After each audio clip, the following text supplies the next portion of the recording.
말씀 나누겠습니다. 로마서 55번째, 진리를 말할 수 없다면 차라리 제사를 지내라. 로마서 5장 10절에서 11절까지 함께 봉독합니다. 곧 우리가 원수 되었을 때에 그 아들의 죽으심으로 말미암아 하나님으로 더불어 화목되었은즉 화목된 자로서는 더욱 그의 살으심을 인하여 구원을 얻을 것이니라. 이뿐 아니라 이제 우리로 화목을 얻게 하신 우리 주 예수 그리스도로 말미암아 하나님 안에서 또한 즐거워하느니라. 아멘.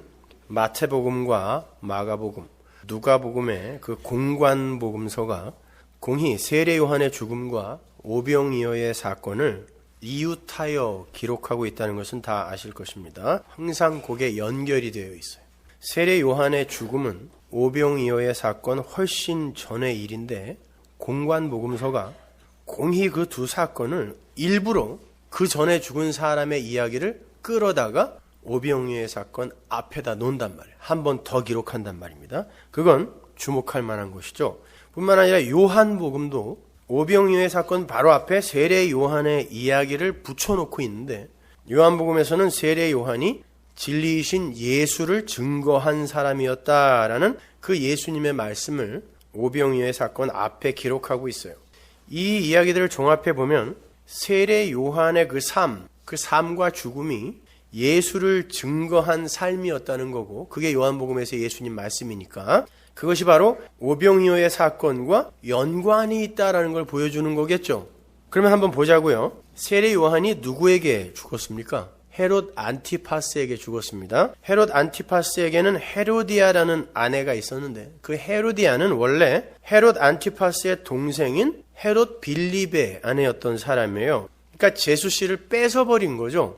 근데 더 웃긴 건 그 헤로디아가 원래 그 헤롯 삼형제의 가장 맏형인 헤롯 아리스토블루스의 딸이었다는 거예요. 그러니까 원래 헤로디아는 헤롯 안티파스의 조카였던 겁니다. 그 조카를 삼촌 둘이 번갈아 가면서 아내를 삼았던 거예요. 이게 세상 왕들의 실체다라는 걸 보여주는 것입니다. 선악과 따먹은 아담들, 즉 세상에서 왕되고 싶어하는 자들의 속성과 본질이 이런 거라는, 자기의 욕망과 욕심에 따라 움직이면서 자기가 갖고 싶은 건 수단과 방법을 가리지 않고 가지려 하는 게 역사 속 아담들의 속성이에요. 그런 것들을 끌어모아야 나가 구축되기 때문에 그래요. 원래 나는 하나님으로 채워져서 나가 되어야 되는 거거든요. 그게 하나님 절대 의존적 존재잖아요. 그런데 하나님이 떠나버렸기 때문에 그 어떤 거라도 끌어모아서 나를 구축해야 되는 게 역사 속 아담들의 실존이잖아요.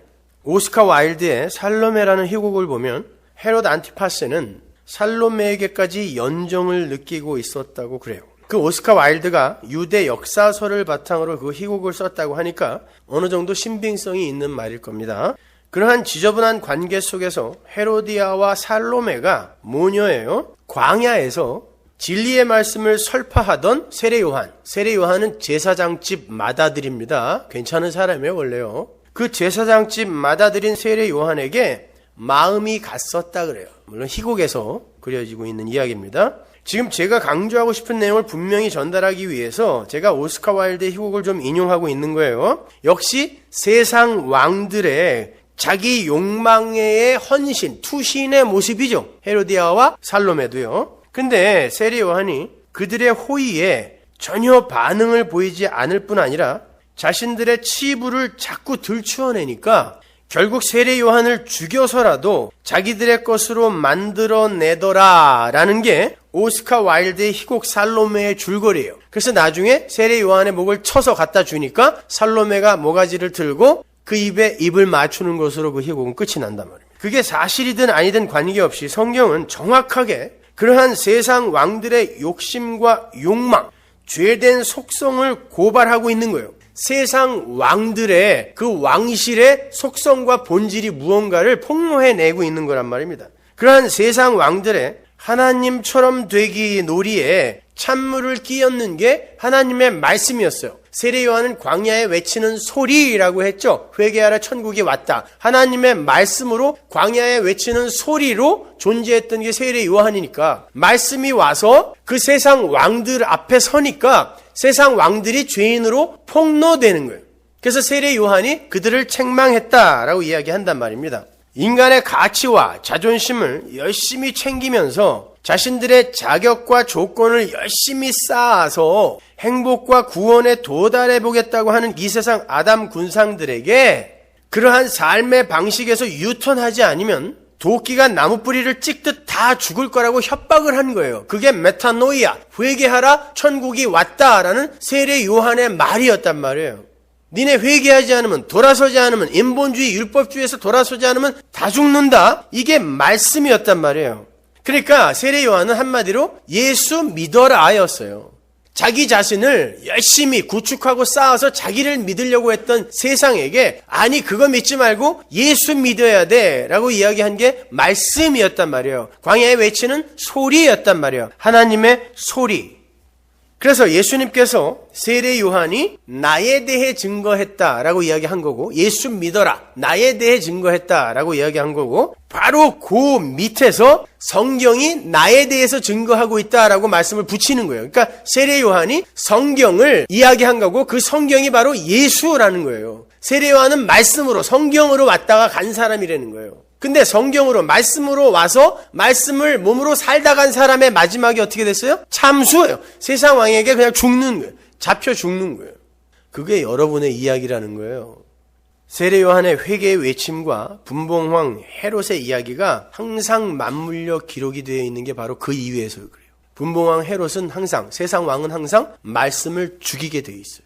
누가복음 3장 16절을 보세요. 요한이 모든 사람에게 대답하여 가로되 나는 물로 너희에게 세례를 주거니와 나보다 능력이 많으시니가 오느니 예수의 이야기를 하고 있죠. 나는 그 신들매를 풀기도 감당치 못하겠노라. 그는 성령과 불로 너희에게 세례를 주실 것이요 손에 키를 들고 자기의 타작마당을 정확히 하사 알곡은 모아 곳간에 들이고 쭉정이는 꺼지지 않는 불에 태우시리라. 또 기타 여러 가지로 권하여 백성에게 좋은 소식을 전하였으나 분봉왕 헤롯은 그 동생의 아내 헤로디아의 일과 또 그의 행한 모든 악한 일을 인하여 요한에게 책망을 받고 말씀이 그 앞에 서니까 왕 앞에 서니까 책망 그를 드러내어 폭로해버리는 거예요.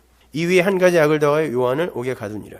아무튼 이런 게 바로 말씀 소리의 역할로 세상 앞에 선 세례 요한의 모습이었어요. 역할이었단 말이에요. 그들의 치부를 감추려고 하는 세상 왕에게 그 말씀이 맞아 죽는 걸 그려내고 있는 거죠. 자기의 육적 목숨을 챙기기 위해서 이 육적 자아, 육의 자기가치 수호를 챙기기 위해 진짜 생명인 말씀을 죽여버리는 거예요. 광야에 외치는 소리를, 자기를 찾아간 소리를 죽여버리는 거예요. 이게 역사의 실체란 말입니다. 이게 세상이란 말이에요. 이건 다른 사람의 모습이 아니라 구원받기 전에 우리의 모습, 아니 여전히 지금도 지속되고 있는 우리의 모습인 거죠.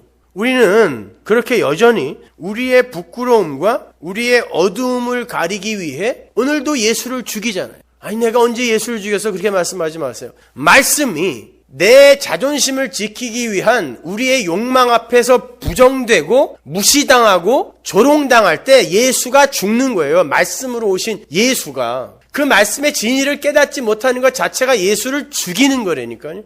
그래서 하나님은 성도의 인생에 개입하셔서 그들의 가치 없음과 불가능함과 부정함을 계속해서 폭로시켜 드러내는 거예요. 왜? 그걸 수호하고 붙들기 위해서는 반드시 말씀이 예수가 죽어야 되기 때문에 그 예수의 영광을 드러내기 위해서는 우리를 죽여내야 되는 거예요. 그래서 우리의 인생이 이러는 거예요. 오병이어의 사건은 바로 이 이야기를 구체적으로 풀어내고 있는 것입니다. 세례 요한의 이야기가 세상 왕의 왕궁에서 일어난 일이라면 오병이어의 사건은 빈들, 즉 광야에서 일어나는 거예요. 애굽의 왕실에서 일어났던 일이 광야에서 이렇게 풀어지는 것처럼 애굽의 왕실에서 살던 모세 안에서 애굽의 왕자로 살고 싶어 하던 이 존재들이 어린 양의 피로 말미암아 구원받은 현실이 무엇인지를 광야에서 그려내는 거잖아요. 마찬가지로 이 헤롯 왕의 왕실의 이야기가 광야에서 이제 설명되는 거란 말이에요. 이걸 잘 이해하셔야 돼요, 여러분. 그건 엄밀히 말해서 둘 다 헤롯 왕의 왕실의 이야기와 이 광야의 오병이어의 이야기는 엄밀히 말해서 둘 다 우리 안에서 일어나는 이야기란 말이에요. 전자가 육적 아담의 본질을 폭로해내는 그림이라면 우리가 지금 그렇잖아요. 구원받기 전에 우리가 아니라 지금 우리도 그렇다니까요. 우리는 나를 위해서 살아요. 그리고 그 나를 위해서 사는 삶이 남들에게 폭로만 되지 않는다면, 들키지만 않는다면 무엇이든지 할 수 있는 자가 우리란 말입니다. 그래서 1차적으로 헤롯 왕의 왕실에서 일어나는 일은 우리 안에서 일어나는 일이고 또 광야에서 일어나는 그 오병이어의 사건 또한 우리 안에서 일어나는 일이에요.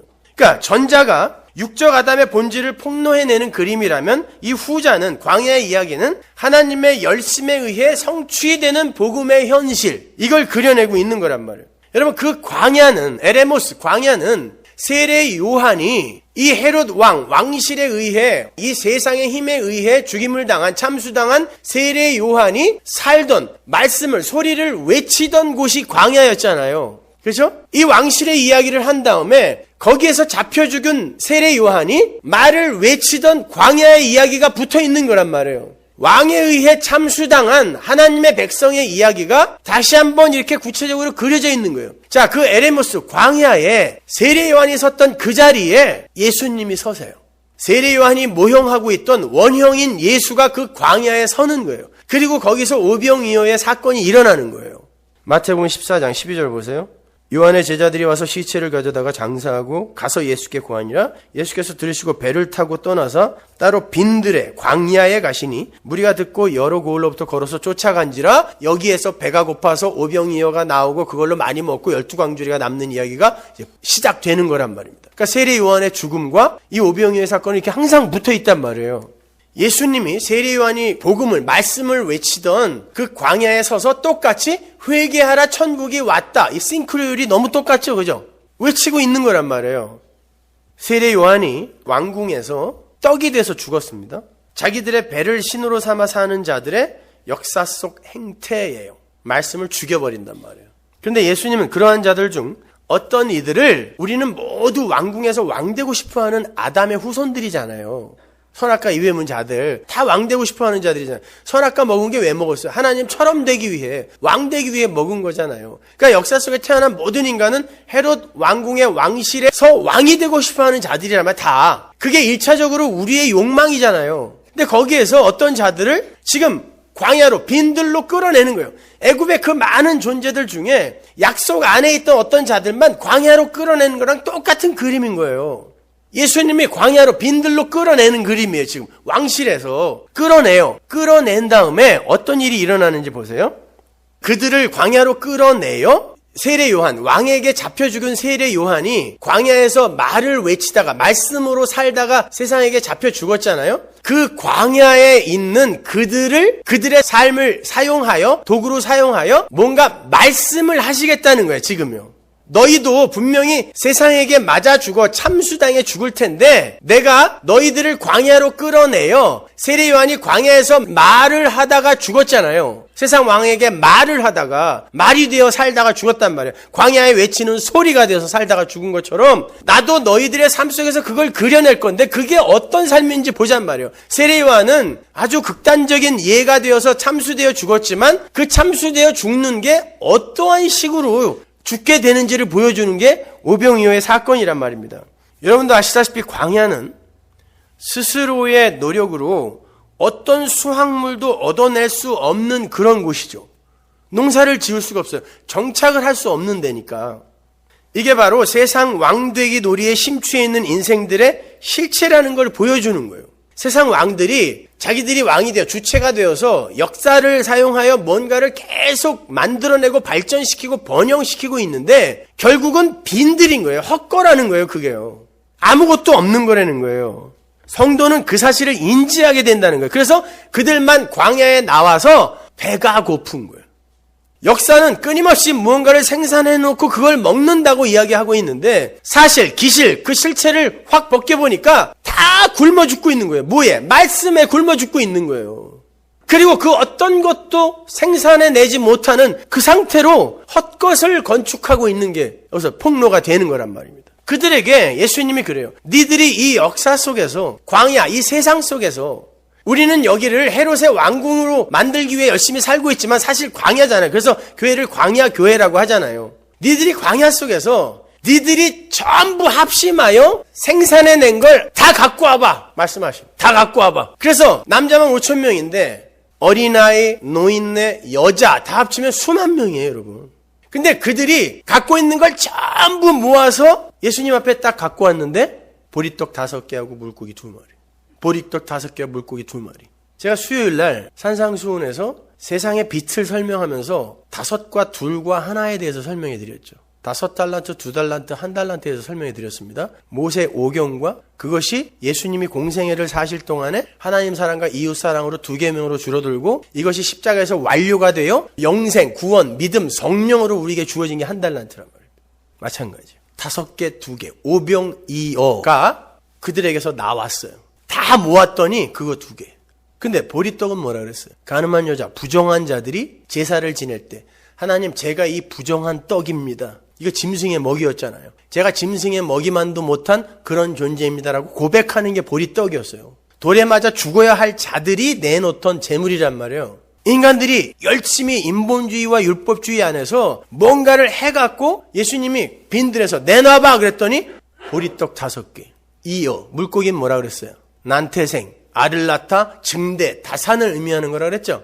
그래서 그 알로 난 거는 히브리 사람들은 전부 다 부정한 것이라고 여겼단 말이에요. 그래서 알에서 나는 모든 건 다 부정한 거라 그랬어요. 그런데 포유류도 역시 알에서 나는 거예요. 엄마 뱃속에 있을 때 알이란 말이에요. 근데 그 알이 양수가 터져서 나오는 거란 말이에요. 그러니까 그 알에서 나는 모든 부정한 것은 다시 한번 닭이 알을 품어 부화를 시키는 것처럼 거듭 나야 되는 거예요. 그래서 예수님이 내가 너희들을 날개, 닭 날개 아래 품으려고 한 게 몇 번이냐라고 이야기하는 거예요. 나 너희 구원하러 왔는데 왜 안 오냐는 거야. 이 난태생들아, 이 물고기들아. 에?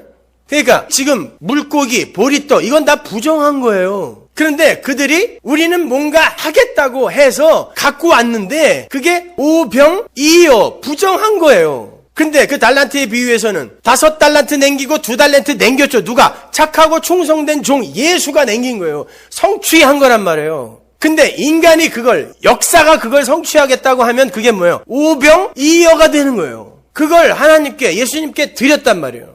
근데 예수님이 그걸 매겨버려요. 에스겔서 4장 12절로 가면 보리떡이 어떠한, 히브리 사람들에게 있어서 어떠한 것이니까 잘 나타나 있습니다. 너는 그것을 보리떡처럼 만들어 먹되 그들의 목전에서 인분불을 피워 구울지라. 보리떡을 어디다 구워 먹으라 그래요? 사람 똥에다가. 이게 부정한 사람들이 행해야 할 법이었어요, 이게. 사람 똥에 보리떡 구워 먹어야 돼요. 나는 똥 같은 인간입니다. 보리떡 같은 존재입니다. 여호와께서 또 가라사대 내가 열국으로 쫓아 호를 이스라엘 자손이 거기서 이와 같이 부정한 떡을 먹으리라 하시기로 내가 그러되 오라 주 여호와여 나는 영혼을 더럽힌 일이 없었나이다. 하나님 하도 세상과 간음하여 사는 이스라엘이 보기가 민망하여 바벨론에 포로로 보냈더니 거기서도 정신 못 차리고 사는 거예요. 그때 하나님이 말씀하시는 거예요. 이 보리떡을 똥에다 구워 먹을 놈들아 그런 거예요. 그랬더니 뭐라 그러는지 보세요. 내가 그러되 오라 주 여호와여 나는 영혼을 더럽힌 일이 없나이다. 어려서부터 지금까지 스스로 죽은 것이나 짐승에게 찢긴 것을 먹지 아니하였고 가증한 고기를 입에 넣지 아니하였나이다. 어려서부터 지금까지 율법 잘 지켰습니다 라고 이야기하는 거죠. 율법을 갖고 들이대는 거죠. 이 똥에다가 보리떡 구워 먹을 놈아 그랬더니 아니에요. 왜 나를 그렇게 부르세요? 왜 나를 그렇게 취급하세요? 그때 하나님 뭐라 그래요? 여호와께서 내게 이르시되 소똥으로 인분을 대신하기를 허하노니 너는 그것으로 떡을 구울지라. 히브리 사람들에게 있어서 소똥은, 짐승의 똥은 사람의 똥보다 더 부정한 거였어요. 하나님이 이스라엘의 행태를 보면서 야, 이 똥에다가 보리떡 구워 먹을 놈들아 그랬더니 나는 율법을 잘 지켰는데 왜 나를 그렇게 취급하세요? 그랬더니 하나님이 뭐라 그래요? 야, 이 소똥에 보리떡 구워 먹을 놈들아 이렇게 얘기해요. 그러니까 한마디로 뭐라는 거야? 야, 이 똥덩어리들아 이런 뜻이에요. 니들은 율법 잘 지켰다고 나한테 뭘 자꾸 갖고 오는데 그게 다 똥이라는 거예요. 이렇게 역사와 인생이 열심히 구축하고 있는 건 인분이에요. 쇠똥이에요. 똥은 영양분이 빠져나간, 모양은 있는데 영양분이 하나도 없는 헛것이란 뜻이에요. 헛것. 그 오병이어를 그 광야에 모인 하나님의 백성들이 턱하니 내놓는 거예요. 예수님 앞에. 이거면 돼요? 라고. 이게 역사의 실체라요. 여러분 그걸로는 못 먹어요. 다 죽는 거예요. 역사는 자기들이 생산해낸 걸 의지하여 절대 살 수가 없어요. 근데 예수님이 그걸 그대로 부풀려서 각각의 사람들에게 그대로 매겨버려요. 이 부정한 오병이어를 매겨버려요. 여러분 이게 심판이에요. 자기가 싼 걸 지가 처먹는 게 심판이에요.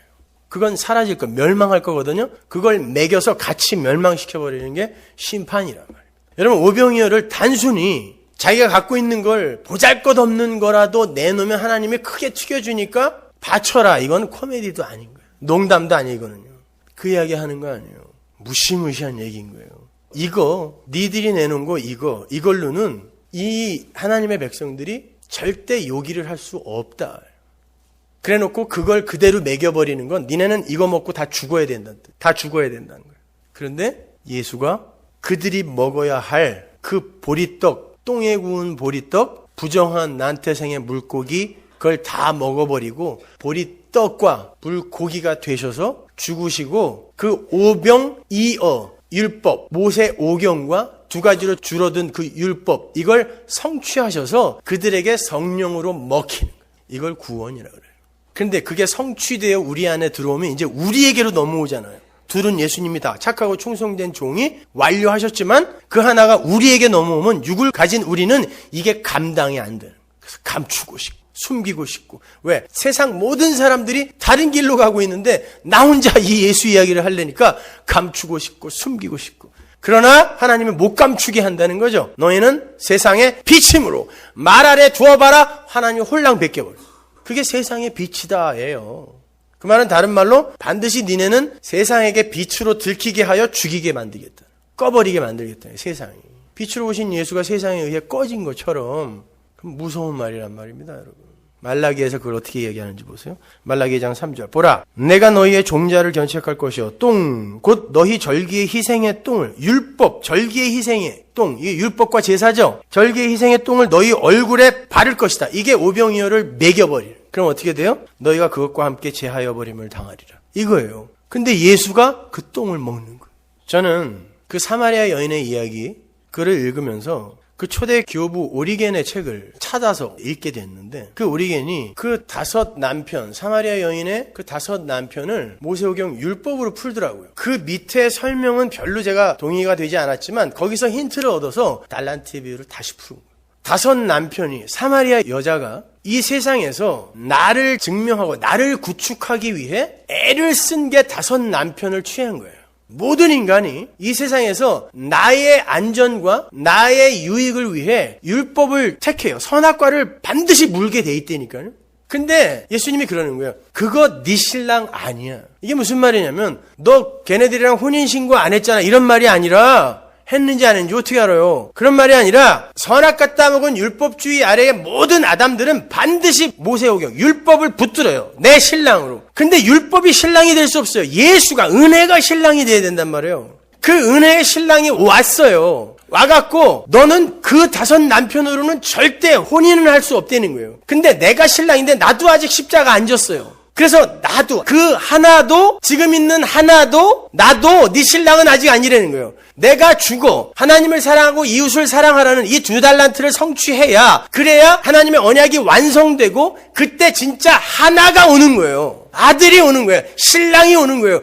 성령이 오는 거예요. 믿음이 오는 거예요. 구원이 오는 거예요. 영생이 오는 거란 말이에요. 그러니까 보세요. 5 달란트, 2 달란트, 5 남편, 지금 있는 이 하나, 2 계명을 완료하려고 지금 준비하고 있는 이 하나, 그 하나가 결국 죽어야 네가 사는 거지. 네 5 남편, 1 남편 아무것도 네 남편 아니야라고 하는 건 그 여인의 존재 자체를 부정해버리는 거예요. 그의 열심과 추구 자체를 다 부정해버리는 거예요. 그러면 넌 뭐라는 거예요? 넌 죄인이다예요. 그러니까 너는 은혜를 받아야 산다는 거예요. 그러니까 이 여자가 튀어나가서 뭐라 그러냐면 저 남자가 내가 죄인인 걸 말해줬대라는 거예요. 내가 한 일을 다 알고 있다라고 내 죄인을 폭로해내더라는 것입니다. 그걸 구원이라고 그래요. 그러니까 하늘의 성도는 이 역사라는 세상에 내려와서 자기의 유익과 보람과 쾌락과 명성만을 위해 존재를 구축해가는 세상 왕들과는 반대로 그 삶이 바로 저주받을 아담들의 삶이며 회개해야 할 삶임을 삶으로 증거해야 하는 그런 소리로서의 삶, 말씀으로서의 삶을 광야에서 살게 되었다는 거예요. 그게 바로 참수되는 거예요, 세상에게. 우리가 내놓을 수 있는 건 부정한 보리떡과 물고기뿐입니다. 우리는 이거 먹고 그냥 멸망받아 그 저주의 희생과 절기의 똥 먹고 함께 제하여 버림을 당하여 하는 자가 맞는데 예수께서 그걸 다 가져가시고 우리에게 성령, 생기, 르와흐, 생기, 콧김을 주셔서 우리를 생명으로 만들어내신 게 구원입니다를 증명해내는 거예요. 이게 참수되는 거예요. 내가 자아가 죽는 거니까, 부정되는 거니까 은혜로만 존재하는 자가 납니다를 증명해내는 게, 그래서 세례 요한도 나는 쇠하고 그가 흥하는 거예요. 나는 죽고 그의 능력과 그의 은혜와 긍휼이 드러나는 삶을 사는 게 광야의 말씀의 삶이다라고 하는 거예요. 그래서 말씀이 여러분 안에 들어가서 말씀이 육신이 되어 그 예수를 그려내는 거예요. 나는 예수가 십자가에서 안 죽어도 그냥 괜찮을 만큼 이렇게 훌륭한 사람으로 발전할 수 있는 사람입니다를 증명하는 게 여러분의 인생이 아니라, 나는 그 예수가 없었으면 그 오병이어 똥에 구운 보리떡 물고기 먹고 그냥 죽어야 할 자였습니다. 근데 예수님이 그거 다 가져가시고, 예수님이 그 오병이어의 사건에서 뭐라 그래요? 내가 떡이다 그러잖아요. 내가 떡이다. 니들이 지금 먹은 거 그걸로는 살 수 없다는 거예요. 내가 떡이 되라는 거예요. 그래서 요한복음 6장이 그렇게 연결이 되는 거란 말이에요. 내가 떡이다. 그래서 예수님이 짐승의 먹이통에 오는 거예요. 이 짐승들, 보리떡 먹고 다 죽어야 되는 짐승들의 먹이, 성령으로 그들에게 먹이 주기 위해 오신 거예요. 그래서 구유에 오시는 거예요. 짐승의 구유에. 따라서 우리는 이 광야 인생을 살면서 나를 포함한 세상의 불가능함과 부정함과 무력함을 인정하고 폭로하는 삶을 살아야 하는 것이고, 그 삶이 바로 자기 전 존재와 역사 전체를 부정해버리는, 이 역사를 부정한다라는 건 이 역사의 한 부속품인 내 존재 자체가 부정당하는 거잖아요. 그러니까 참수란 말이에요. 그게 머리가 잘리고 예수라는 머리가 척 붙는 거예요. 여기에요. 그럼 그때부터는 내가 아니에요. 개별적 자아인 내가 아니란 말이에요. 교회의 실체가 그래요. 그래서 여러분은 여러분이 행한 것으로 심판 안 받는 거예요. 꼭 이런 얘기를 하면 그냥 막 살아야지. 꼭 마귀 새끼들이 꼭 이런다니까요. 아니, 예수가 머리가 돼서 내 삶을 사는데 어떻게 막 살아야지 이 이야기가 나오냐고. 그렇게 세례 요한의 이야기는 1차적으로 우리 안에서 발생하는 전쟁을 보여주고 있는 것임을 잊으시면 안 돼요. 헤롯의 왕가는 우리 안에 존재하고 있는 거지, 우리 밖에 존재하는 저주받을 어떤 무리가 아닌 거예요. 나란 말이에요. 그게요. 나. 내 안에 그 하나님처럼의 욕구가 바로 헤롯 왕가인 거고, 그것을 생명의 말씀이 죽여내는 거, 이게 신앙생활이에요. 그래서 헤롯 왕가의 이야기와 광야의 이야기가 우리 삶에 동시에 같이 일어난단 말이에요. 그렇게 우리는 우리의 인생과 역사 내내 더러운 보리떡과 물고기, 똥을 쏟아내고, 예수님이 계속해서 그 부정한 것들을 먹어 치우시고 하늘의 신령한 것으로 우리를 먹여내시는 거예요. 어떻게? 말씀으로. 그러니까 이렇게 성경 안에 감추어진 예수 그리스도로 결론이 나지 않는 모든 성경 해석은 우리를 또다시 율법으로 끌고 가게 되어 있어요. 성경이 성도를 예수 그리스도의 은혜로 이끄는 몽학선생이 되는 게 아니라 저주의 율법으로 이끄는 소경된 몽학선생이 되어버리는 거예요. 제가 몇 주 전에 시몬 베드로와 장사하는 배, 다시스의 배가 장사하는 배라고 그랬죠. 원래 뜻이. 그 다시스의 배를 소재로 해서 인본주의적 신앙생활의 열매가 어떻게 맺히게 되는지에 관해 설명을 해드렸습니다. 그 조각난 그물, 그 조각난 그물이 조각난 말씀이었죠. 그 조각난 말씀은 예수라는 말씀 전체가 예수로 결론이 나야 되는데, 이게 아니라 명령과 규례, 율법 이런 걸로 보는 게 조각난 말씀이란 말이에요. 그래서 율법이 규례가 그렇게 많은 거예요. 조각. 이게 전체가 예수인데, 그 조각난 그물로는 뭐밖에 못 잡는다? 풍요와 다산과 증대, 자기 자존심을, 자기 가치를 어떻게 해서든지 자랑하고 증명하려고 하는 이 아담들만 건져 올리는 거예요. 그러니까 교회에서 말씀이 떨어지는데, 이게 어플리케이션, 적용, 율법과 규례, 규범으로만 떨어지게 되면 그렇게 물고기들만 걸리는 거예요. 물고기가 한번 걸리면 얼마나 많이 걸리는지 아시죠? 그러니까 대형 교회들은 한번 의심해봐야 되는 거예요. 난태생, 물고기가 알을 얼마나 많이 낳아요. 물고기만 걸리는 거예요. 조각난 그물에. 그래서 그 장사하는 배, 그게 구약에서는 성전이라고 그랬어요. 그래서 성경에는 두 배가 나오는데, 하나는 말씀을 전하러 가는 배, 하나는 장사하는 배. 근데 거의 장사하는 배를 탄단 말이에요. 그래서 요나도 장사하는 배, 다시스로 가는 배를 탔단 말이에요. 근데 하나님이 결국은 이 말씀이라는 배, 이게 성전이에요. 성경에서는 배를 또 성전과 대조한단 말이에요. 그래서 성전이란 말이에요. 성전. 옛 성전. 다시스, 장사하는 배, 옛 성전. 그래서 예수님이 성전에 들어가서 너희들은 이 성전을 장사하는 곳으로 만들었구나 그러는 거예요. 옛 성전과 말씀을 전하는 참 성전. 말씀이신 예수가 참 성전이니까 이 두 배가 등장한단 말이죠. 근데 이 장사하는 배, 조각난 그물만 갖고 있는 율법과 규례와 규범으로 말씀을 해석하는, 곡해하는 그들의 배는 물고기만 그냥 잡고 결국엔 어떻게 된다 그래요? 바다에 빠진다 그러잖아요. 거기서 배가 물에 잠겼다는 건 고기를 너무 많이 잡아서 만선으로 오면서 이게 배가 철렁철렁 이렇게 왔다는 게 아니라 빠져서 가라앉았다는 거예요. 다 날아갔다는 뜻이에요. 다 날아가 버렸어요. 그게 역사의 종국이에요.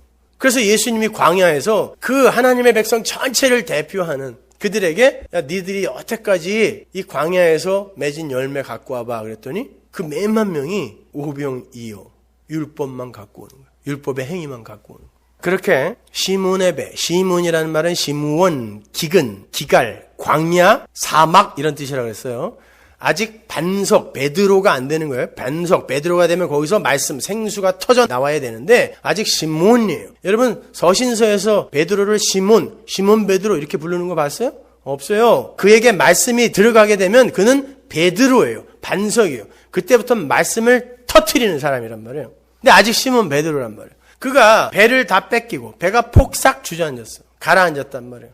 그리고 나서 예수님에게 어떻게 반응하는지 보세요. 누가복음 5장 8절. 시몬 베드로가 이를 보고 예수의 무릎 아래 엎드려 가로되 주여 나를 떠나소서 나는 죄인이로소이다 하니 이는 자기와 및 함께 있는 모든 사람이 고기 잡힌 것을 인하여 놀라고 세베대의 아들로서 시몬의 동업자인 야고보와 요한도 놀랐습니다. 예수께서 시몬에게 일러 가로소되 무서워 말라 이제 후로는 내가 사람을 취하리라 하시니 저희가 배들을 육지에 대고 모든 것을 버려두고 예수를 좇으니라. 배가 가라앉아 버렸는데 그들이 배를 육지에 뒀대요. 육지가 뭐예요? 흙이거든요. 땅에. 그들의 옛 성전이 땅에게 붙어버리고 이제 그들은 새 성전인 예수에 의해 머리에 띠띠우고 끌려가는 그 이야기 하는 거예요. 그냥 표피적으로만 보면 시몬 베드로가 예수님이 일으키신 기적 앞에서 야 어떻게 이런 기적을 일으킬 수 있어? 이분이 하나님인가 봐 라고 하나님을 알아보고 주여 저는 죄인입니다. 저를 떠나서서 이렇게 자기가 죄인임을 고백하는 그런 그림처럼 보이잖아요. 근데 시몬 베드로가 지가 죄인인 걸 알았어요? 몰랐어요? 이분이 하나님이라는 걸 알았어요? 몰랐어요? 나중에도 주는 그리스도의 하나님의 아들이라고 고백했을 때도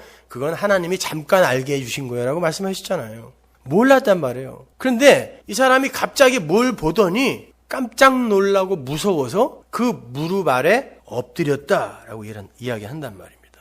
근데 여러분 이걸 원어로 보면 무릎이라는 단어는 있어도 아래라는 단어는 없어요. 오히려 프로스, 무릎을 향하여 굴복하다가 아니라 뚝 떨어지다 이런 뜻이에요. 뚝 떨어지다.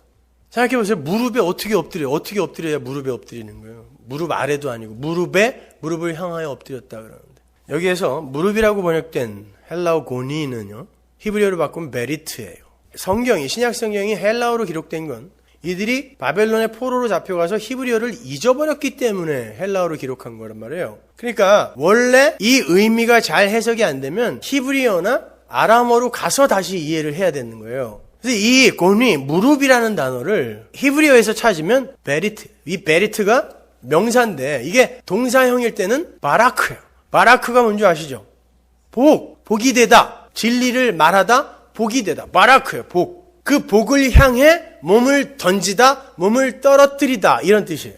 지금 그림은 시몬 베드로가 말씀을 전하는 배. 예수님의 말씀이 떨어졌잖아요. 깊은 곳에 가서 그물을 던지라. 이 말씀이 떨어진 그 배. 말씀이 떨어졌는데 이 말씀이 도대체 무엇을 의미하는지를 몰랐어요. 근데 말씀이 떨어져서 그 말씀이 어떤 것을 이루어냈는데 표적으로 보여줬는데 물고기가 쪼개진 그물에 엄청 잡히고 배가 가라앉아버린 거예요. 빠져버린 거예요. 그걸 보고 이가 와서 무릎에 자기 몸을 던져버린 거예요. 자, 요 이야기가 무슨 이야기냔 말이에요. 요즘 헬라어 히브리어를 조금 더 깊게 공부를 하고 있는데 여태까지 저나 아니면 이 2000년 기독교 역사가 성경을 얼마나 불성실하게 표피적으로 보고 있었는지가 너무 선명하게 보여져요. 그래서 저는 웬만하면 다시 쓰려고 그래요. 그 전에 썼던 책들. 에베소서, 요한계시록 다 다시 쓸 거예요. 진짜로. 설교 다시 할 거예요. 죄송해요, 진짜. 그건 줄 몰랐어. 근데 정말 성경은요, 예수 이후에는 1.1획도 할애하지 않아요. 시몬 베드로, 즉 여전히 시몬이에요. 기근, 기갈, 사막, 광야. 이 시몬 베드로인 상태의 그 베드로가 이를 보고라고 하는데 거기서 쓴 단어가 에이돈이에요. 헬라어에는요, 보다라는 단어가 호라오, 에이돈 두 가지가 있는데 호라오는 어떤 본질까지를 읽어내는 걸 호라오라고 해요. 그래서 예수님이 뭘 보다 했을 때 호라오를 쓰는데 에이돈이라는 단어는 표피, 나타난 현상, 외향만 보는 거예요. 그래서 이 에이돈에서 나온 단어, 이게 명사형으로 바뀌면 에이도론이 되는데 이게 아이돌, 우상이에요. 이거죠. 그러니까 표피적으로 왜곡되어 껍데기만 보는 거예요. 그러니까 이 시몬에게 말씀이 떨어졌는데 이 시몬이 그 말씀을 알아먹을 리가 없어요. 그 말씀이 어떤 걸 이루어냈어요. 이루어냈는데 이 시몬이 그걸 보고 표피적인 것을 보고 깜짝 놀라 예수께 와갖고 몸을 던졌어요. 어디다 던졌다고 했어요? 무릎, 베리트, 마라크에 몸을 던졌는데 그 마라크가 뭐라 했어요? 복! 그리고 진리를 말하다는데 오해된 진리를 이야기하는 거예요. 거기에다가 그 복에다가 자기를 던지더라는 거예요. 왜? 기적이 일어났거든요. 사람은 자기 상대가 자기보다 더 큰 존재라고 느낄 때, 그리고 자기는 상상할 수도 없는 그런 일을 해냈을 때 1차적으로 두려움을 느끼죠. 거기서 엎드려지는 거. 그 이야기 하는 거예요. 왜 이 이야기를 성경이 굳이 여기다 기록해 놨냐면 오늘 예수를 믿는다는 사람들이 모이는 예배당에서 이 일이 똑같이 일어난다. 시몬 베드로가 그 무릎에 엎드려서 복 바라크에 엎드려서 외향에 엎드려서 주님 저는 죄인입니다. 저를 떠나소서 그랬어요. 그 사람이 진짜 자기가 죄인인 줄 알았다 몰랐다. 모르는 거예요. 모르는 상태에서 우리는 얼마든지 자기보다 큰 자 앞에서 나는 당신보다 작은 자입니다라는 고백을 할 수 있다라는 걸 보여주는 거예요. 아직 시몬인 이 사람이에요. 오늘 교회에서도 하나님을 안다 그러고 죄가 뭔지를 안다 그러고 그리고 뭘 봤다 그러고 말씀을 이해했다고 그래요. 그리고는 그 앞에 엎드려요. 샤하, 브로스큐네요, 카라, 이게 다 그 엎드리다라는 단어거든요. 이게 무슨 말로도 쓰이냐면 예배하다라고도 쓰여요. 프로스큐네오가 예배잖아요. 샤하, 예배란 말이에요. 그냥 표피적으로 어떤 걸 경험하고 감정적으로 뭘 느껴서도 사람들은 얼마든지 예배할 수 있고 엎드릴 수 있고 굴복할 수 있고 헌신할 수 있고 순종할 수 있다는 걸 보여주는 거예요. 얼마든지 자기를 죄인으로 고백할 수 있다는 걸 보여주는 거예요. 근데 진짜 뭔지를 모르는 거. 성경은 거기까지 경고하고 있는 거예요. 신명기 4장 19절 보세요. 또 두렵건대 네가 하늘을 향하여 눈을 들어 1월 성신 하늘 위의 군중 곧 너희 하나님 여호와께서 천하 만민을 위하여 분종하신 것을 보고 우상들을 보고 미혹하여 그것에 경배하며 섬길까 하노라. 이게 구풀이다. 사하카라예요. 얼마든지 인간들은 우상을 하나님이라고 부르면서 그 앞에 예배할 수 있다는 뜻이에요. 신명기 5장 7절 나 외에는 위하는 신들을 내게 있게 말지니라. 너는 자기를 위하여 새긴 우상을 만들지 말고 위로 하늘에 있는 것이나 아래로 땅에 있는 것이나 땅 및 물속에 있는 것에 아무 형상이든지 만들지 말며 그것들에게 절하지 말며 그것들을 섬기지 말라. 마찬가지죠. 샤하, 카라. 신명기 8장 19절 내가 만일 네 하나님 여호와를 잊어버리고 다른 신들을 쫓아 그들을 섬기며 그들에게 절하면 내가 너에게 증거하노니 너희가 정령이 멸망할 것이라. 이거예요. 샤하, 카라. 인간들은 이렇게 우상에게도 얼마든지 절할 수 있어요. 그러니까 우상이라고 그러니까 무슨 뭐 다른 종교의 그런 형상들 생각하지 마세요. 하나님이라는 우상. 어떨 때 하나님이 우상이 되냐면 그 하나님이 단순히 큰 분, 그리고 내 앞에 어떤 기적적인 것을 이루어내신 분. 그래서 나는 그 앞에서 까불다가는 큰 코 다칠 그런 존재. 그러니까 어쩔 수 없이 거기에 항복해야 하는 요 순종, 요 예배는 우상 섬기는. 그걸 굴종이라고 하는데 그 굴종은 만약에 그 상대보다 내가 힘이 더 강해지는 일이 생겨나면 언제든지 그를 밟을 수 있는 걸 굴종이라고 그래요. 그걸 하나님이 난 그거 저주해 그러는 거예요. 그러면 지금 시몬의 이 이야기는 저주받을 이야기지 하나님을 기쁘시게 한 이야기가 아닌 거예요. 지금 시몬이 부름을 받는 장면인데 벌써 하나님을 기쁘게 하면 어떻게 해요? 십자가 앞에서도 하나님의 눈물을 쏟게 한 존재인데 우리는 너무 사람 위주로 성경을 보니까 아무나 다 위인을 만들어 버리는 거예요. 그러니까 하나님은 선택받은 아담들의 인생에 개입을 하셔서 그들의 삶을 부수어내는 거예요. 누가복음 5장 10절 보세요. 예수께서 시몬에게 일러 가라사대 무서워 말라. 이제 후로는 네가 사람을 취하리라 하시니 저희가 배들을 육지에 대고 모든 것을 버려두고 예수를 쫓으니라. 이제 예수님이 너 이제 나에게 붙들렸다. 이제 나랑 가자. 어디? 천국 가자. 그럼 어떻게 되는 거예요? 모든 것을 뺏기는 거예요. 인생을 차압당하는 거예요. 거기에서. 여기에서 예수님이 시몬에게 다시 시몬이에요. 시몬 베드로도 아니에요. 시몬, 사막, 말씀이 없는 그 기갈의 시몬에게 내가 이제 너는 지금 이 모양이지만 앞으로는 사람을 낚는 어부가 되게 사람을 취하게 한다. 조그레오라는 단어는 살아있는 걸 살리기 위해 생포하는 거예요. 살아있는 걸 산채로 생포하는 거. 그러니까 살아있는 산자인 하나님의 백성들에게 보내요. 그들을 낚아올리게 살리기 위해 낚아올리는 자로 만든다는 거예요. 어떻게? 말씀을 담아서요. 반석, 베드로로 만들어서. 그러니까 나는 앞으로 그렇게 만들 거야 라는 건 지금 베드로가 고기 잡고 뭐 여러 가지 일한 거는 다 꽝이란 얘기잖아요. 내가 앞으로 넌 이렇게 만들어낼 거야 라고 말씀하셨으니까 조각난 말씀으로 자아 확장과 자아 실현 자아 증대의 욕망으로만 살아가는 부정한 물고기들을 건지는 것, 그건 복음 전파라고 하지 않아요. 그건 전도라고 하지 않는단 말입니다. 전부 나, 내 복, 내 구원, 내 천국, 내 문제 해결, 내 질병 치유, 이런 사람만 붙드는 거예요. 모르죠? 여기도 조각난 그물로 지금 그런 물고기들만 걸려 있는지도 모르겠는데, 그 상태는 아니다라고 말씀해 주시는 것이고, 그게 난태생들의 특징이거든.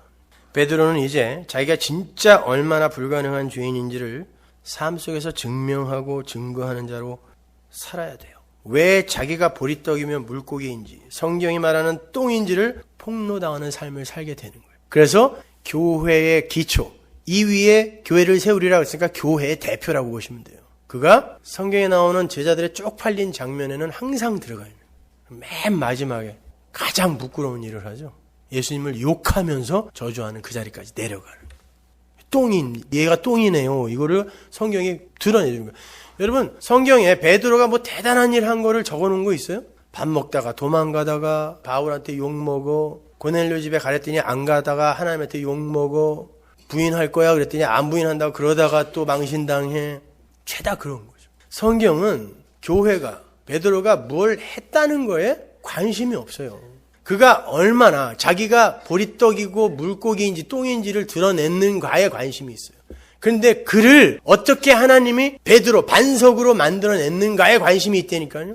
베드로를 고넬료 집에 보낸 거? 여러분, 고넬료가 무슨 그가 경건하고 그 기도를 열심히 했던 사람이기 때문에 뭐 구원받은 건 줄 아세요? 아니에요. 그럼 꼭 베드로가 가야 돼요, 거기에? 베드로 자체가 저런 이방인들은 구원받으면 안 되는데 라는 이 똥같은 율법의 생각을 갖고 있었기 때문에 고넬료라는 사람을 들어서 베드로를 가르친 거예요. 고넬료에게 영생을, 성령을 주러 간 게 아니라니까요. 그래서 고넬료에게 가기 전에 하나님이 보재기에다가 이것저것 내려보내갖고 보게 하고 가르친 다음에 보낸 거예요. 그랬더니 베드로가 그런 거군요 라고 안 거지, 고넬료가 득을 본 게 아니에요. 고넬료를 통하여 베드로가 뭔가를 배운 거란 말이에요. 이 똥이, 이 물고기가, 이 보리떡이, 이 시몬이.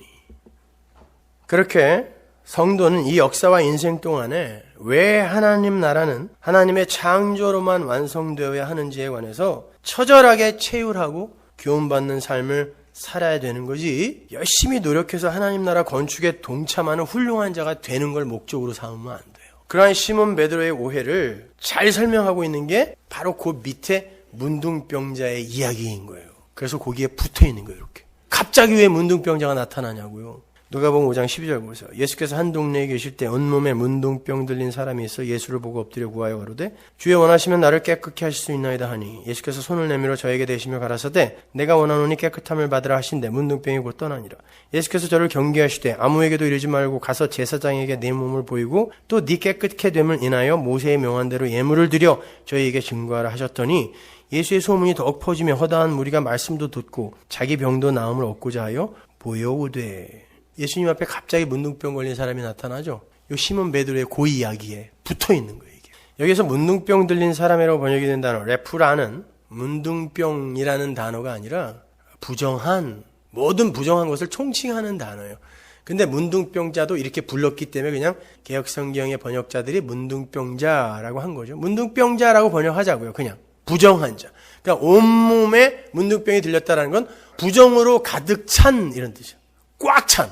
부정으로 꽉 찬. 그러니까 죄인 이렇게 생각하죠. 선악과 이 뱀은 죄인. 그가 예수 앞에 나타난 거예요. 예수 앞에 나타났어요. 부정함이 가득 찬 죄인은 예수를 보았다 그래요. 여기도 에이도. 표피적으로만 본 거예요. 어떻게 봤어요? 내 부정함을, 내 문둥병을, 내 죄를 없애실 수 있는 분. 그거 잘 본 거 아닌가? 혹시 이게 속으로 생각하실지 모르겠는데.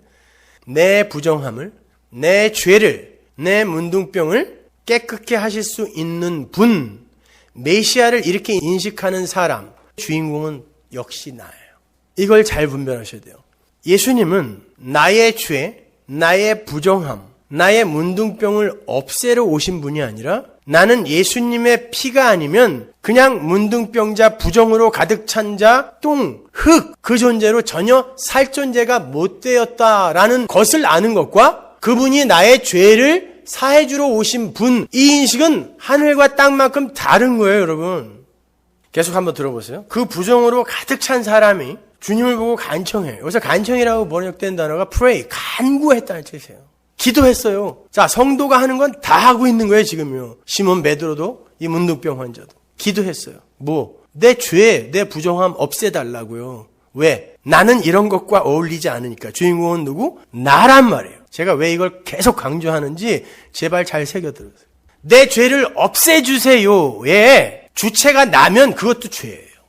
그랬더니 문둥병자에게 예수님이 손을 대셨다 그래요. 여기서 엑테이노, 손을 뻗다. 그리고 케일, 손, 이 단어가 다 여성 단수예요.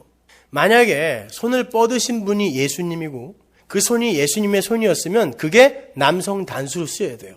근데 여성 단수라는 건 손을 뻗게 한 분은 예수님이에요. 주체예요. 주어인데 자기의 손을 뻗은 존재는 문둥병 환자예요. 문둥병 환자가 여성으로 기록되어 있거든요. 그러니까 여성 단수로 기록되어 있는 거예요. 그래야 맞죠, 당연히. 여러분, 죄인의 죄 부정함이 없어지게 될 때 재물에게 죄인이 안수를 하지, 재물이 누워있다가 죄인이 오면 이렇게 안수하는 거 보셨어요? 양이 염소가 누워있다가 곧 잡혀 죽어야 할 재물이 죄인에게 안수하는 거 보셨냐고. 아니에요. 죄인이 자기 죄를 재물에게 안수하여 전가하는 거예요. 이 방식이 맞는 거예요. 그리고 재물이 죽는 거예요. 부정함을 다 먹어버리고 똥, 오병, 이어를 먹어버리고 죽어버리는 거예요. 재물이. 그러니까 개혁성경이 이건 잘못 오역해 놓은 거예요. 시몬 베드로의 장모를 고칠 때도 그러고 혈루병 앓던 여인도 예수님에게 먼저 손을 대요. 오늘을 보면 손을 대요. 그 부정함을 빨리는 거예요. 예수님에게. 이거를 오해해서 오늘날 말씀을 전한다고 하는 사람들, 사역자라 하는 사람들이 연말연시만 되면 안수하는 거예요. 사람들 줄 세워놓고 가족 단위로 안수하는 거예요. 왜? 성경에 이렇게 손을 예수님이 대어서 뭘 고쳤다라는 게 나오니까. 천만의 말씀. 그건요, 지금 목사의 죄를 교인들에게 마구 이렇게 전가시키고 있는 거랑 똑같은 거예요. 거꾸로 알고 있는 거예요. 여성이란 말이에요. 아무튼 부정으로 가득 찬 죄인의 손이 예수님의 손에 맞닿았다 그런 거예요. 맞닿게 되자 이 문둥병, 나병이 예수님께 쭉 빨려 들어간 거예요. 부정함이 예수님께 쭉 빨려 들어간 거예요. 그리고는 이 사람이 나았어요. 근데 기뻤어요. 나았어요. 기적이 일어났어요. 물고기가 잡힌 거예요. 시몬 베드로의 이야기와 똑같은 얘기니까. 기적이 일어났어요. 말씀이신 그분이 뭔가를 행했더니 기적이 일어났어요. 부정함이 사라졌어요. 나병이 없어졌다니까요. 기뻐 뛰겠죠, 여러분. 여기에 보면 프로소폰이라는 단어가 나오는데 이 문둥병 환자가 관심을 갖고 있었던 건 프로소폰, 자기의 나병, 자기의 죄예요. 예수가 아니었어요. 이걸 어떻게 해든지 고쳐야 된다라는 이거, 여기에 머물러 있어서 그래서 프로소폰, 거기에만 관심이 있었다는 거예요. 낫긴 낫는데 도대체 어떠한 방식으로 이게 낫게 된 건지, 그리고 자기가 갖고 있던 그 나병, 그 부정함이 얼마나 무섭고 엄청난 것이었는지는 모르는 거예요. 모르고 난 것에 대해서만 찬양하는 거예요. 좋아서 어쩔 줄을 모르는 거예요. 이 사람이 예수 앞에 예배 안 드렸겠어요? 찬송 안 했겠습니까? 기도 안 했겠습니까? 뭐라도 있으면 사례라도 하고 싶지 않았겠어요? 그런 식으로 하는 헌금, 순종, 헌신, 선교, 예배는 다 아니다. 네가 주인공이 되어서 너에게 뭘 해준 그게 기뻐서 여전히 네가 주인공이면서 하나님께 뭘 한다고 하는 건 그건 우상. 역시 너에게 뭔가 일어났기 때문에 그게 기뻐서 하는 거니까 그건 가짜 엎드림, 가짜 순종, 가짜 사하, 가짜 프로스쿠네요. 가짜 예배라는 그런 이야기예요. 그래서 예수님이 뭐라 그러는지 보세요. 너무너무 말하고 싶은 거예요, 이 사람이요. 죄가 사해졌어. 부정함이 사라졌어. 그래서 나가서 전도하고 싶어요. 야, 내가 이렇게 깨끗해졌어. 사해졌어. 근데 어떻게? 그리고 네가 가졌던 게 뭔데? 몰라요. 근데 일단 내가 나았어. 내 삶에 기적이 일어났어요. 그래서 전도하고 싶어. 예수님 뭐라 하는지 보세요. 14절. 예수께서 저를 경계하시되, 이 경계하시되 파랑겔로는 신탁하다요. 신의 말씀으로 던지다. 그러니까 복음이 떨어지는 거예요, 지금요. 파랑겔로, 신탁하다. 예수께서 저를 경계하시되 아무에게도 이르지 말고 가서 제사장에게 내 몸을 보이고 또 내 깨끗게 됨을 인하여 무엇에 명한 대로 예물을 드려 저에게 증거하라 하셨더니, 이 파랑겔로는 청자의 책임과 의무를 포함하는 단어예요. 절대 그래서는 안 된다는 거예요.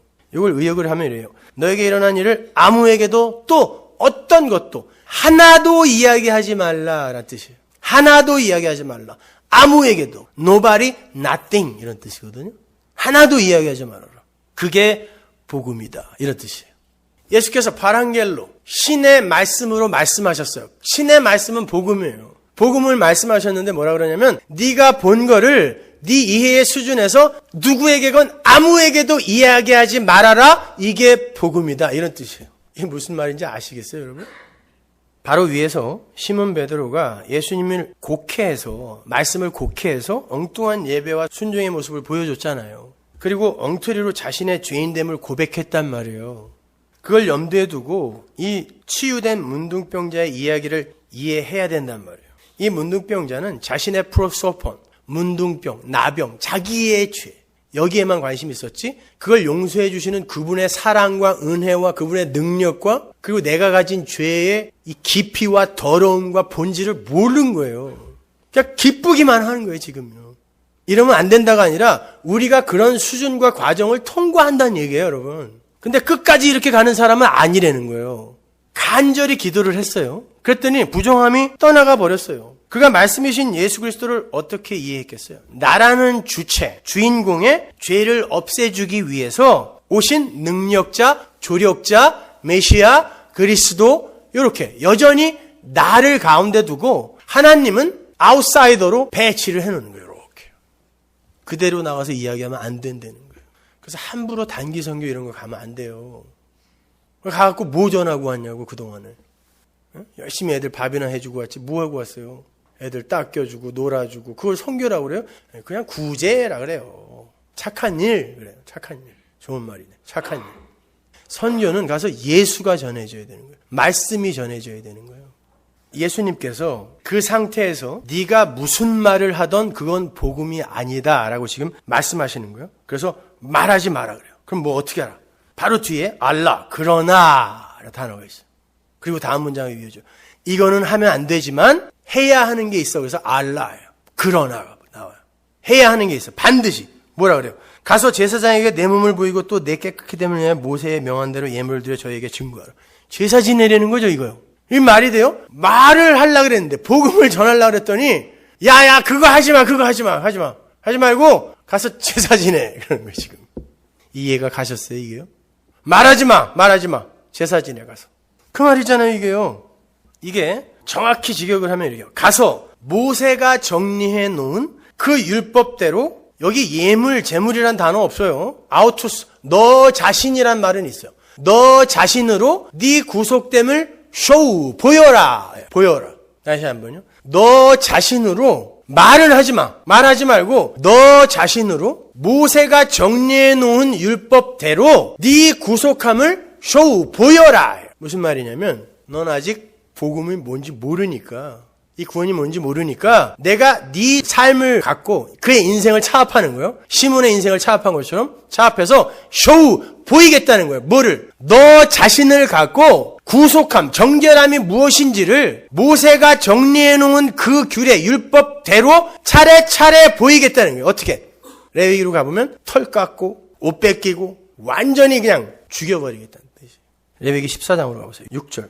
문둥병에서 정결함을 받을 자에게 7번 뿌려 정하다 하고 그 산새는 들에 놓을지며 정결함을 받는 자는 그 옷을 빨고 모든 털을 밀고 물로 몸을 씻을 것이라. 그리하면 정하리니 그 후에 진에 들어올 것이나 자기 장막 밖에 7일을 거할 것이요.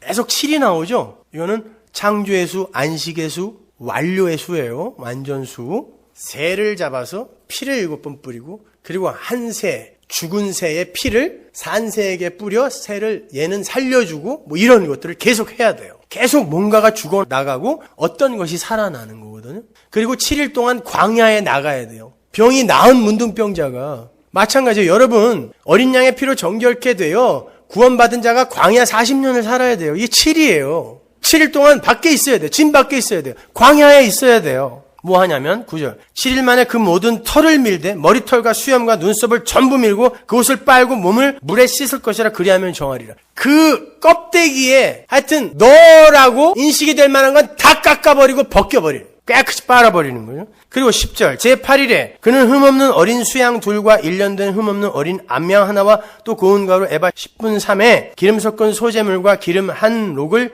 취할 것이요. 어린 양과 기름 성령, 예수와 성령이 등장하는데 8일이라는 단어가 나와요. 그러니까 지금 모세가 이렇게 지금 차례대로 정리해 놓은 게 뭐냐면 7일과 8일에 관한 이야기를 정리해 놓고 있죠. 7이 뭐라 그랬어요? 창조의 수. 안식은 이렇게 완료되는 거야를 보여주는 게 창세기의 첫째 날부터 일곱째 날, 안식일까지의 일이었잖아요.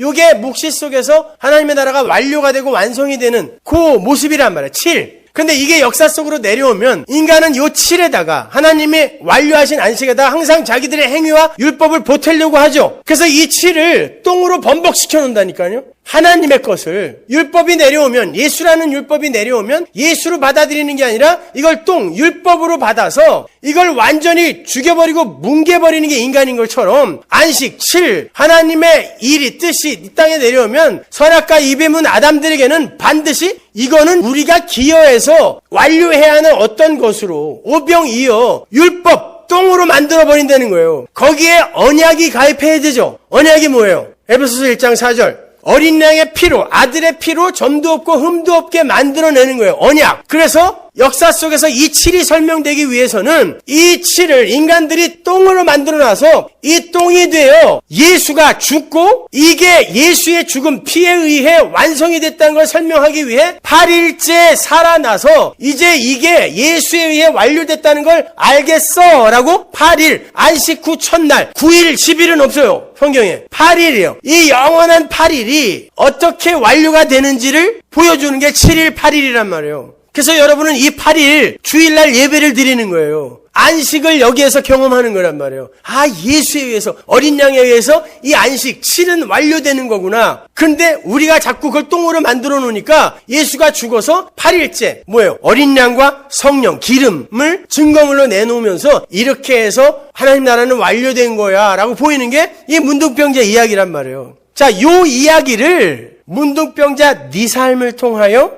내가 쇼 보이겠다. 그래서 제가 오늘 설교 제목을 진리를 말할 수 없거든 제사나 잘 지내라. 왜? 하나님이 우리의 삶 속에서 이 어린 양이 죽어 너희들은 산자가 된 거다. 부정함이 날아간 거다라는 것을 반드시 우리의 삶으로 그 제사를 증거하고 설명할 것이기 때문에 제 말이 아니에요. 사도 바울이 뭐라 그래요? 너의 삶을 거룩한 산 제사로 드리라 그러잖아요.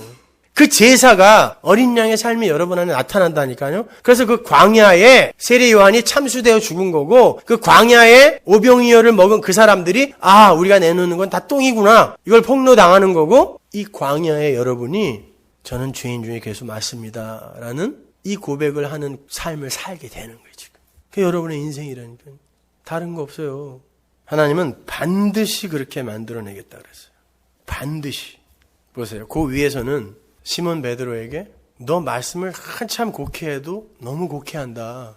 에이돈 표피적으로만 보고 너 나에게 헛된 예배를 하고 있는데 아니 내가 이제 말씀 네 안에 넣어서 머리에 띠 띄우고 야 네 배 놔 이제 놔 놓고 다시 배에 놓고 나 쫓아와. 흙에다가 묻어 그리고 나 쫓아와. 그리고는 내가 너를 조그레요. 사람을 낚는 살려내는 업으로 만들겠다라고 말씀하신 거와 똑같은 거예요. 문득병자야. 너 지금 네가 어디에서 어떻게 정결해졌는지 너는 아직 모르네. 근데 내가 네 삶 속에서 말씀을 반드시 설명해낼 거야. 이 뜻이에요. 그래서 show예요. 데이크니오. show. 보일 거야. 알라. 그러나 반드시 내가 보일 거야. 그러니까 복음이 이해가 안 가면 여러분의 삶을 한번 잘 돌아보세요. 여러분이 지금 재물된 그 삶을 그대로 살고 있을 거예요. 성도가 맞다면. 그리고 그 삶을 토대로, 그 제사를 토대로 성경을 한번 다시 보세요. 성경 안에 모든 이야기가 여러분의 이야기로 다시 보일 겁니다. 그게 예수의 이야기라고요. 자, 그렇게 예수님께서 너 가서 말하지 마. 말하지 마. 내가 네 삶 속에서 말씀을 그려낼 거니까 말하지 마. 쉬운 말로 신앙 간증하지 마 이거예요. 간증하지 마. 뭐 간증. 병 낳고 잘 되고 자식이 옛날엔 이랬는데 헌신했더니 이렇게 잘. 그게 뭔데요. 예수님이 지금 그러잖아요. 간증하지 마. 그거 복음 아니야. 그러잖아요. 근데 이놈이 가자마자 간증했네요. 보세요. 누가복음 5장 15절. 예수의 소문이 더욱 퍼지며 말한 거예요. 가서 말하지 말라 그랬는데 허다한 무리 물고기들이 또 꼬이죠. 그러니까 말을 했는데 조각난 그물이에요. 이게요. 이해도 못하고 가서 말을 해버린 거예요. 그때 그 말이 뭐라 그래요? 소문이라고. 아쿠 에코예요. 이게요. 에코는 뭐예요? 공명 헛소리 말을 했는데 그 말이 복음으로 전해지는 게 아니라 에코로 전해지는 거예요. 그랬더니 그 에코를 듣고 또 개떼처럼 모여요. 모이기는 또. 근데 모이는데 뭐를 위해 모여요? 병고침을 얻기 위한 물고기들만 모이더라고요. 그때 예수님이 어떻게 해요? 그래 어차피 잘 데리고 왔다. 모아놓고 그냥 복음 전하면 되지 뭐. 이랬어요? 도망가요. 그건 아니라는 거예요. 그렇게 모아오지 말라는 거예요. 누가복음 5장 16절 보세요. 예수는 물러가서 한적한 곳에서 기도하시니라. 도망갔다. 왜? 그들은 난태생들이거든. 물고기들이거든. 보리떡들이거든. 떡이 좋아? 예수 찾는 아담들이거든요. 예수님이 도망가세요. 여러분, 우리는 너무 쉽게 죄를 이야기하고 너무 쉽게 영생을 이야기하고 너무 쉽게 예배 헌신 순종을 들먹여요. 너무 쉽게 감동하고 너무 쉽게 확신을 해요. 여러분 정말 죄가 뭔지 아세요?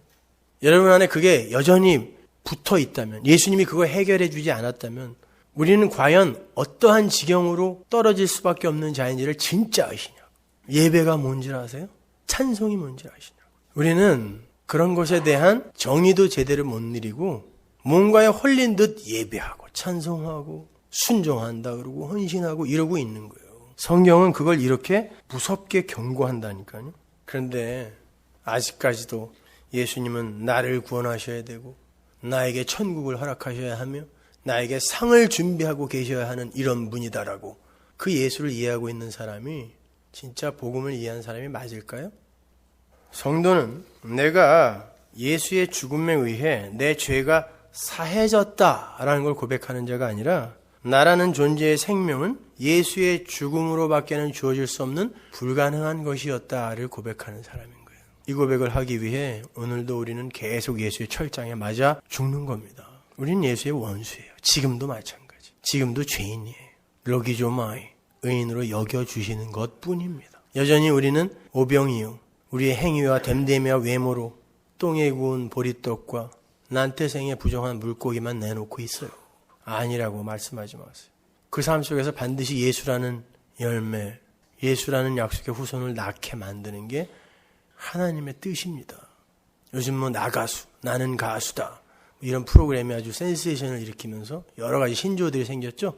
나는 꼼수다, 나 꼼수, 나도 가수다, 나름 가수다, 뭐 이런 거. 저도 단어 하나 만들었어요. 나는 죄수다.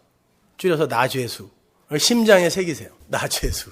나꼼수, 나가수 이런 거 다 잊어버려도 돼요. 나죄수 이거 좀 잊지 마세요 제발. 근데 도대체 우리가 뭐라고 예수님이